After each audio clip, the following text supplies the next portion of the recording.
Howdy, hi. It is Do Your Job Sports MLB Rundown picks and predictions for Friday, June 20th, 2025. We are looking at the best bets of the day. Let's get into the video. All right, first things first, we're going to recap the previous day's results. Another 4-4 day. That is back-to-back 4-4 days, bringing our season record to 278 and 298. We hit a few plus monies, lost a one plus money, a few over-unders, and that's it. So I will recap this day real quick, then we'll get on to the picks for tomorrow. Game number one, it was the Diamondbacks and the Blue Jays. This was never close, not even for a second. Actually, I guess kind of at the end, but not really. Diamondbacks, 9. Toronto, 5. Shout out to Eugenio Suarez, who I think went 3 for 4 today. What did he go? He went 3 for 5, 4 RBIs. He was a triple away from the cycle. Then you also had Pavin Smith go for a home run. This Diamondbacks team can score with the best of them in the league. Their pitching rotation is just so horrible, they don't really win games. So I kind of feel bad for them. But they did as good here as they win the game and they hit the over, scoring a total of 14 runs in that game. Our next winner, we had the under 7.5 runs in the Giants and the Guardians. This was free. It would appear as though every single home start for Logan Webb is just going to be an under.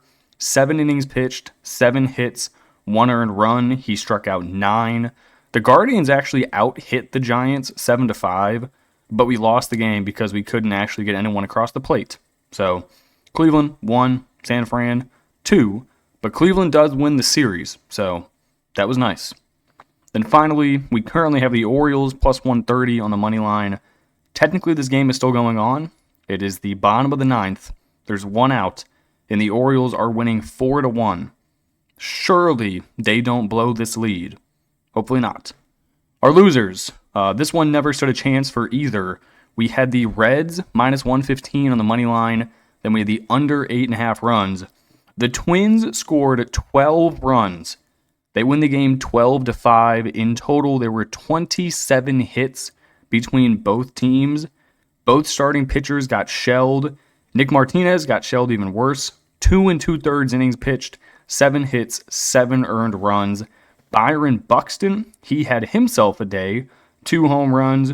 You had Jeffers with the home run. You had Cody Clemens with the home run. Every single batter on the Minnesota Twins had at least 1 hit. Every single one of them. So, not a good day to back the Reds when they gave up 12 runs. Like I said, we then had the Guardians plus 130. 2-1. Gavin Williams actually pitched really well. Like I said, Guardians out-hit the Giants 7-5. Just weren't able to get it done. Gavin Williams goes 6 innings, only gives up 2 hits, and he strikes out 6. Shout out to Gavin Williams. That was really good. Then we had the over 8.5 runs in the Orioles and the Rays game. When I looked over, it seems like they got a lot of guys on base. Yeah, there were 14 hits in this game. Tampa Bay actually out-hit Baltimore 8-6. The real difference in this game was Colton Cowser 3-run dinger in the top of the 6th inning, which scored Ramon Laureano and then Gunnar Henderson. So, shout out to the Orioles, not shout out to the Rays. You guys suck, even though they are playing really good baseball right now. So, shout out to the O's. All right, that's the recap. Let's get on to the picks for tomorrow. First game we're looking at, it is the Atlanta Braves headed to Miami to take on the Marlins. I'm going to take the Marlins plus 125 on the money line. Also going to rock the under of 8.5 runs. The main reason for this bet is that the Braves just swept the New York Mets at home. This is 100% a letdown spot. Now, when I made this slide, it said that Bryce Elder was pitching. He is now taking off of all the betting sites I see. I'm not sure who's actually going to go for this Braves team. I thought it was going to be Bryce Elder. It might not. It really doesn't matter who they throw. This is 100% just a fade spot. Again, you sweep the New York Mets at home. You then go to the Marlins, the team in last place in your division. This is 100% going to be a loss. Marlins, this is a get-up spot. They have Jansen Junk on the mound. I love backing a dude with the last name of Junk. He's done really well this season. 22 innings pitched, 20 strikeouts, 2 base on balls. He's not going to be in the game for long. He's had a few spot starts this season. 5 innings pitched, 4 innings pitched, 4 innings pitched, 4 innings pitched. That's about all you're going to get. He's normally just a middle-of-the-game innings guy, but they're giving him the spot start today, so hopefully he can go out and get it done. But really, this is just a fade of the Atlanta Braves off of their New York Mets sweep. So give me the Marlins and give me the under. Next game we're looking at, it is the Cincinnati Reds and the St. Louis Cardinals. I'm going to take the Cardinals at home. This is right around the most amount of juice you're going to see me laying on this channel. I don't give out anything above minus 140. I got this one sitting at minus 130 right now. Shop around for your lines. A lot of books have minus 135, but you can still find a few minus 130s out there. The Reds, 39 and 36, coming off of a home series win against the Twins, even though they did lose the final game. Cardinals, 39 and 35. Much better team at home are the Cardinals. At home this year, Cardinals 22 and 14. The Reds actually aren't that bad on the road, 19 and 19 overall. St. Louis, they've won 3 in a row. Did they win today? They did. They beat the White Sox in extras. So both of these teams are coming off of not direct overtime games for the Reds, but the Reds played, I think 2 days ago. They had multiple games get delayed. So they've sat around and they waited a bunch. They both have to travel to St. Louis. I really like St. Louis pitching at home. Brady Singer, 7-4 on the year with a 4.34 ERA. His recent game log, it's been okay. The problem for him, he doesn't go length. 6 innings, 5 innings, 5 innings. He's already played the St. Louis team this year. He went 6 innings, gave up 2 hits and 1 earned run. Normally, the second time going through a batting lineup, you're going to give up more hits and more runs. Andre Palante, 4-3, 4.83 ERA. His game log kind of looking the same as Brady Singer's. He has gotten roughed up in one start. That was a home start against Kansas City.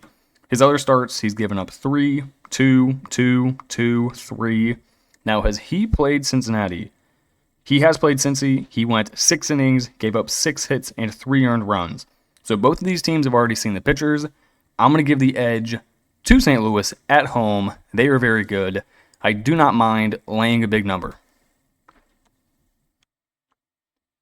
All right, now this is the gross, disgusting one of the day. Give me the White Sox plus 165 on the money line. Also, give me the over of 8.5 runs. Davis Martin on the bump for the Sox, 2-7 with a 3.79 ERA. For the Blue Jays, you have Spencer Turnbull, 1-0 with a 2.08 ERA. I really do not think Spencer Turnbull should be a minus 210. Like, come on now. We're getting just a little bit ridiculous this year. He's only pitched 4 innings this season, legitimately 4. He had 2 at St. Louis and 2 at Philadelphia. This is just going to be a spot start. He might go 3 innings, and then you're going to get the Blue Jays bullpen. I don't really trust the Blue Jays bullpen to hold this White Sox team.